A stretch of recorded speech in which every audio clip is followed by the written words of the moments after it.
त्र्यम्बकं यजामहे सुगन्धिं पुष्टिवर्धनम् उर्वारुकमिव बन्धनान् मृत्योर्मोक्षीमामृतात्। अर्थात हम त्रिनेत्रधारी भगवान शिव की आराधना करते हैं, जो सुगंधित हैं एवं हमारा पोषण करते हैं।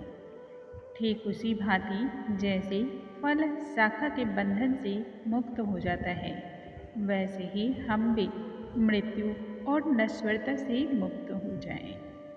ओम नमो भगवते रुद्राय। नमस्कार श्रोतागणों, आज के इस वीडियो में शिव पुराण के आगे की कथाओं का हम श्रवण करेंगे। आज इस वीडियो में हम सुनेंगे 9वें, 10वें और 11वें अध्याय का पाठ। भगवान भोलेनाथ के चरणों का ध्यान करके जिसने भी पूरी श्रद्धा से जिस भी मनोकामना का ध्यान करके यह कथा का श्रवण किया है, उनकी समस्त इच्छाएं पूर्ण होती हैं। हमारे प्रभु अत्यंत ही दयालु हैं तथा भक्तों के कल्याण हेतु ही वह चिंतन करते रहते हैं। उन महाप्रभु का हम ध्यान करते हैं और फिर कथा को आरंभ करते हैं। जय शिव शंभु, जय भोलेनाथ। भगवान शिव विष्णु को आके कहते हैं कि जब भी ब्रह्मा द्वारा निर्मित संसार पर दुख विपत्ति आए, तब तुम विपत्ति नाश के लिए सदैव ही तत्पर रहना। तुम सभी लोगों में सदैव ही पूज्यनीय रहोगे। हर कठिन परिस्थिति में मैं सदैव तुम्हारी सहायता करूँगा। अपनी महिमा का विस्तार करो और सांसारिक प्राणियों का उद्धार करो। मैं रुद्र रूप धारण करके सदैव सांसारिक उन कार्यों को करूँगा जो आपसे संभव न हो। आप में और रुद्र में कोई अंतर नहीं है। हाँ, यदि कोई रुद्र भक्त आपकी निंदा करेगा, तब उसके पुण्य शीघ्रता से नष्ट हो जाएंगे। आपकी पूजा से समस्त भोग और मोक्ष प्राप्त होगा। इतना कहने के बाद शिव ने ब्रह्मा विष्णु का हाथ पकड़ते हुए कहा, संकट में सदैव आप विष्णु की सहायता करें। सदा के लिए सभी इच्छित सिद्धियों के लिए सर्वश्रेष्ठ सिद्धि कर्ता बनो और कल्याण करो। संकट के समय मेरे स्वरूप रुद्र का ध्यान करो। हम दोनों एक ही हैं, इसलिए जो आपके शरण में आया है वह मेरे भी भक्त हैं। हम दोनों में भिन्नता का भाव रखने वाला नर के कामी है। अब ब्रह्मा, विष्णु और शिव की आयु का वर्णन सुनो। 1000 चतुर्युग को ब्रह्मा का एक दिन और एक रात्रि कहा गया। ऐसे ही 30 दिन और 30 रात्रि मिलाकर एक मास और 12 मास मिलाकर एक वर्ष होते हैं। ऐसे ही ब्रह्मा की आयु 100 वर्षों की होती है। ब्रह्मा का एक वर्ष भगवान विष्णु का एक दिन होता है। इसी क्रम में विष्णु की आयु 100 वर्ष की मानी गई है। ठीक उसी प्रकार भगवान विष्णु का एक वर्ष शिव का एक दिन होता है और 100 वर्ष पश्चात रुद्र परम पुरुष का रूप धारण करते हैं। सदाशिव अपने श्वास को रोके रखते हैं तथा जब छोड़ते हैं तब शक्ति में लीन हो जाते हैं। आगे शिव कहते हैं, ब्रह्मा, विष्णु, हर, गंधर्व, नाग, राक्षस आदि सभी प्राणियों की 21,600 श्वासों का एक दिन एवं एक रात्रि का काल होता है। 6 श्वास का एक पल, 60 पल का एक घटी, 60 घटियों का एक संपूर्ण दिन रात होता है, जो कि सदाशिव के श्वासों की कोई संख्या नहीं है, इसलिए वो अविनाशी हैं। शिव ने उन्हें सृष्टि के सृजन का पूर्ण कार्यभार संभालने का दायित्व सौंप दिया। तब विष्णु सप्रेम और स्नेहिल वचन में कहने लगे, हे ब्रह्मांड के स्वामी, आपकी आज्ञा हमारे सिरोधर्य है। मैं आपकी सर्वशक्तिमता से पूर्व ही अवगत हो चुका हूँ, अतः आपके ध्यान के सिवाय अन्य कोई कार्य का आरंभ नहीं करूँगा। आपके कारण मेरा मान और महत्व बढ़ चुका है। आपके ध्यान से एक क्षण भी मेरा मन विचलित ना हो, ऐसी कृपा मुझ पर करें प्रभु। हे प्रभु, यदि मुझ में कोई अवगुण आ जाए तो भी क्षमा कर दें। भगवान विष्णु के मुख से यह सुनकर शिव ने क्षमा करते हुए हाथ थामते हुए अनेक प्रकार के कल्याण तथा मंगलकारी कार्य हेतु वरदान प्रदान किए तथा अंतर्ध्यान हो गए। तब से लेकर आज तक लिंग पूजा प्रतिष्ठा से शिव कृपा भोग और मोक्ष देने वाला है। शिवलिंग की वेदी शक्ति स्वरूपा महादेवी और लिंग महादेव हैं। इनमें संपूर्ण ब्रह्मांड समाया है।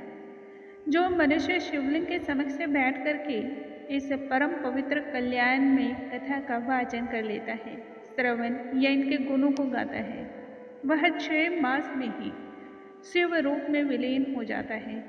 इससे मिलने वाले पुण्य प्रताप को मैं भी बता पाने में असमर्थ हूँ। इसके पश्चात सभी ऋषियों ने पुनः से सूत जी को नमस्कार करके कहा कि आपके श्रीमुख से शिव कथा के दिव्य लिंग की उत्पत्ति तथा गुणों को सुना, जो सुनने मात्र से ही दुख शोक का नाश करने वाला है। हे कृपा निधि, कृपया कर हमें शिव पूजा की वह पवित्र और पुण्य विधि बतलाइए जो नारद और ब्रह्म वार्तालाप से इस सृष्टि में उजागर हुई। चारों वर्णों को शिव भक्ति के लिए किन नियमों का पालन करना चाहिए। तब सूत जी ने वेदों के अनुसार शिव पूजा के बारे में विस्तार से वर्णन आरंभ किया। उन्होंने ऋषियों को पूर्व काल की वह गुप्त बातें बतलाई जो सनत कुमार ने बतलाई थी। यह बात कृष्ण द्वैपायन की है। तब कृष्ण ने उपमन्यु के मुख से जो सुना वही बात मैं बतला रहा हूँ। वैसे तो अनंत काल तक भी इसका विस्तार नहीं हो सकता, यह असंभव है। दरिद्रता, बीमारी, शत्रुओं से कष्ट, 4 प्रकार के कष्ट तभी होते हैं जब मनुष्य शिव भक्ति नहीं करता है। शिव पूजा से दुख शोक दुर्भाग्य सभी शिव में ही विलीन होकर के सभी सिद्धियों को देने वाले होते हैं। शिव पूजन के लिए ब्रह्म मुहूर्त में उठकर अपने गुरु तथा शिव का ध्यान करना चाहिए। तत्पश्चात पवित्र स्थल नदियों का स्मरण करके श्री हरि का ध्यान करके मेरे स्वरूप का तथा अन्य देवता तथा ऋषिगण का ध्यान करें। उसके बाद मल त्याग के लिए दक्षिण दिशा में एकांत स्थान का चुनाव करें। ब्राह्मण के 5, क्षत्रिय को 4, वैश्य को 3 और शूद्र को 2 बार मिट्टी के प्रयोग से मलाशय तथा लिंग को साफ करना चाहिए। बाएं हाथ को 10 बार, दोनों पैरों को 7 बार धोकर पुनः हाथों की शुद्धि के लिए 3 बार धोएं। दांत साफ करने के लिए ब्राह्मण को 12 अंगुल लंबा, क्षत्रिय को 11, वैश्य को 10 और शूद्र को 9 अंगुल लंबी टहनी या पौधे की शाखा का इस्तेमाल करना चाहिए। षष्ठी, नवमी, अमावस्या, रविवार, श्राद्ध, ग्रहण तथा पूजा के दिनों में दांत टहनी से साफ न करें। स्नान मंत्र उच्चारण के साथ करें। फिर आचमन करके वस्त्र धारण करके संध्या वंदन के लिए एकांत स्थान का चुनाव करें। मन को एकाग्र चित्त रखकर पूजन क्रिया आरंभ करें। आसन पर बैठकर शिव पूजा करें। फिर गणेश मंदिर द्वार के सेवक, रक्षक आदि की पूजा करके आसन की व्यवस्था करनी चाहिए। अष्टदल कमल पर शिव को विराज कर 3 बार आचमन, 3 बार प्रणाम करें। फिर शिव के रूप का ध्यान करें। अंगों की शुद्धि करके मूलांत के द्वारा व्यास तथा प्रणव सहित 6 अंगों का पवित्रीकरण करें। बुद्धिमान भक्त दर्भ से शीतल जल का छिड़काव करके ओमकार के द्वारा पूजन आरंभ करें। 9 पात्रों में चंदन, जटा, कंकोला, कर्पूर, वट, जल तथा तमालक अर्पण करें। शिव और नंदी की पूजा विधि भांति से करके उन्हें नमस्कार करें। इसी प्रकार रुद्रदेव की पूजा भी संपन्न करें। विभिन्न मंत्रों और घी, शहद, दूध तथा अन्य सामग्रियों के द्वारा अभिषेक करके अखंडित चावल, चंदन, पुष्प, अपमार्ग, कर्पूर, जटी, चंपक इत्यादि पुष्प अर्पण करें। ऐसा करने से विविध फल की प्राप्ति होती है। सुगंधित लौंग और पुष्पांजलि अर्पण करके शिवलिंग पूजा को संपन्न करें। शिवलिंग की पूजा पूरे ध्यान और लग्न से करके घुटने टेक कर प्रणाम करें। हाथों में पुष्प लेकर प्रार्थना करें, हे ईश्वर, मेरी पूजा सार्थक। यह कहकर फूल शिवलिंग पर अर्पण करके वंदना करें। फिर क्षमा प्रार्थना और आचमन करें। जो भक्त परिवार के साथ ऐसे शिव पूजन को करता है। महादेव सदैव उन भक्तों पर छत्र छाया रखते हैं। ऐसी पूजा से पुण्य वैसे ही बढ़ता है जैसे चंद्रमा। ब्रह्मा जी नारद जी को संबोधित करते हुए फिर कहते हैं, हे नारद, आपके कथन पर शिव पूजन की उत्तम विधि मैंने बतला दी है। अब आप और क्या जानना या सुनना चाहते हैं? पिता ब्रह्मा के वचन पर नारद ने और अधिक विस्तृत तथा स्पष्ट रूप से शिव महिमा को बतलाने के विषय में कहा। तब ब्रह्मा जी ने पूर्वकाल की बात को बतलाते हुए कहा कि एक बार अस्थायी सुख की इच्छा से सभी ऋषिगण और देवता ब्रह्मा के कहे अनुसार विष्णु धाम गए। सभी ने वहां भगवान विष्णु की स्तुति की और प्रसन्न चित्त तथा कमल नयन भगवान विष्णु ने शिव का ध्यान करके सभी का यहाँ आने का प्रयोजन पूछा। इस पर देवताओं ने भगवान विष्णु से कहा कि हे जनार्दन, दुख निवारण हेतु हमें किन की आराधना करनी चाहिए? तब भगवान विष्णु ने हमें संबोधित करते हुए कहा, यद्यपि आप सभी यह जानते हुए भी मुझसे यह प्रश्न पूछ रहे हैं, फिर भी मैं इस बात का उत्तर दूंगा।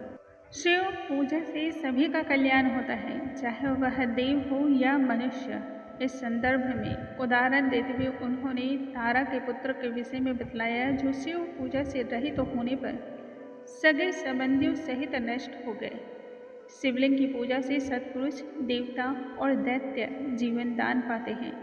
शिव पूजा से रहित होना दुर्बलता, अंध, मूर्खता और मूढ़ता की निशानी है।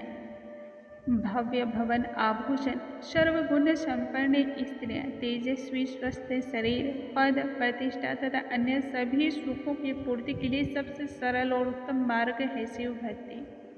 लोगों की इच्छा की पूर्ति के लिए विष्णु ने विश्वकर्मा को शुभ लिंग के निर्माण की बात कही।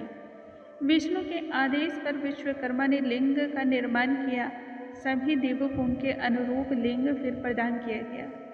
इंद्र को माणिक्य, विश्रवा पुत्र कुबेर को सोने, धर्म को पीले पत्थर, वरुण को नीले, विश्व देवों और वसुओं को चांदी, अश्वनी को पीतल, मिट्टी, लक्ष्मी को स्फटिक, आदित्य को तांबे, चंद्रमा को मोती, ब्राह्मणों को मिट्टी, माया ने चंदन, शेष नाग ने मूंगा, देवियों ने मक्खन, योगियों ने भस्म, यक्ष ने दही, छाया देवी ने आटे और मैं अर्थात ब्रह्मा ने सोने के लिंग को ले लिया।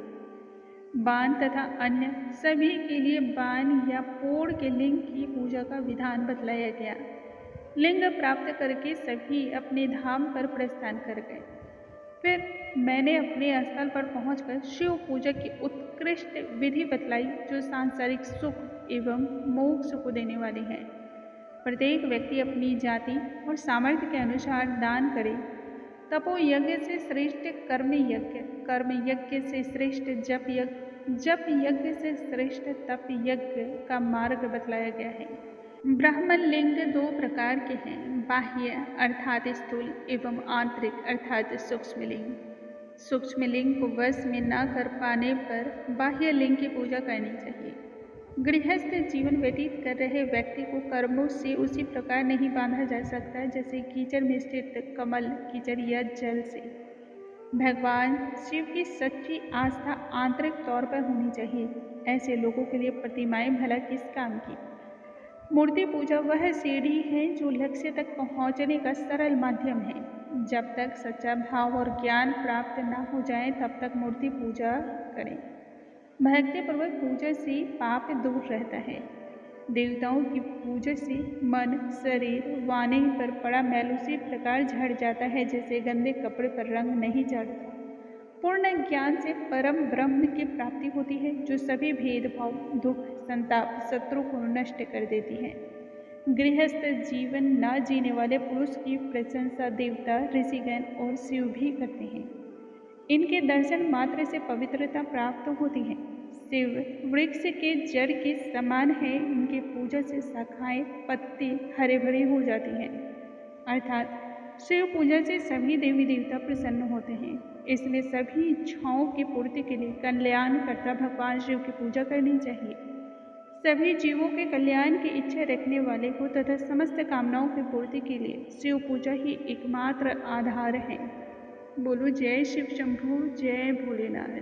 भक्तगणों, आज की कथा को हम यहीं पर विराम लगाते हैं, क्योंकि यह एक ऐसी अमृतमयी कथा है जिसका जितना रसपान किया जाए वह कम ही लगता है। इस तरह से चलते चलते कब समय व्यतीत हो जाएगा पता भी नहीं चल पाएगा। शिव भक्ति की श्रेणी में हम कल फिर से मिलेंगे। तब तक के लिए हरे कृष्णा, राधे राधे।